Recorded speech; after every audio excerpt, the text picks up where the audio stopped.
Today we're going to look at the gross structures of the larynx just to get you oriented. This is the tip of the tongue.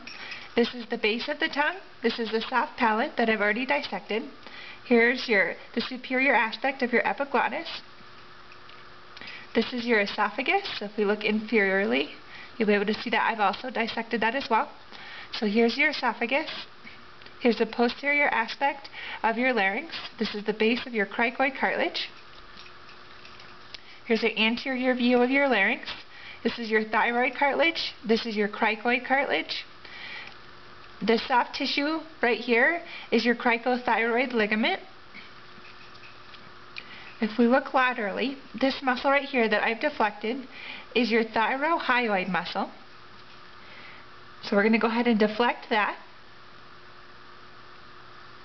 You'll see the lamina, the external lamina of the thyroid cartilage. Right here is your cricothyroid muscle, responsible for tensing the vocal folds. It works in conjunction with the thyrovocalis.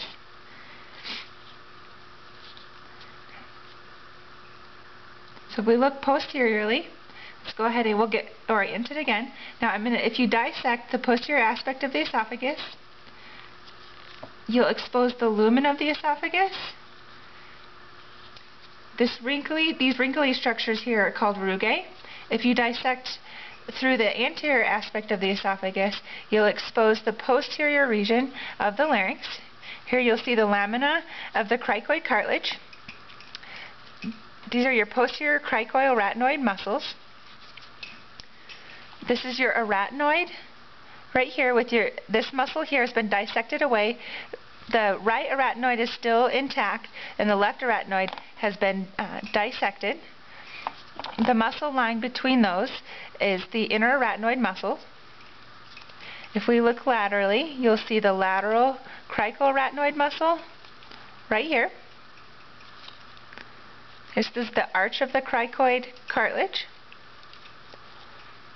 If we move superiorly, you'll see the true vocal folds right here. This would be where the vocal process of the arytenoid cartilage is.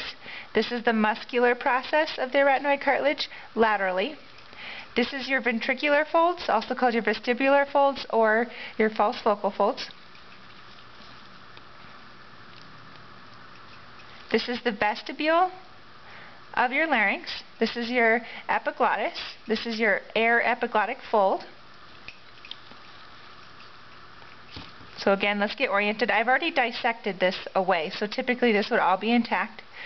This region here is called the vallecula. So here's the base of the tongue, here's your epiglottis, and your vallecula is formed between those two structures. Your piriform sinus would be located posteriorly by the posterior commissure, just laterally to the posterior commissure. So here's the posterior commissure, here's the anterior commissure, closest to the thyroid cartilage.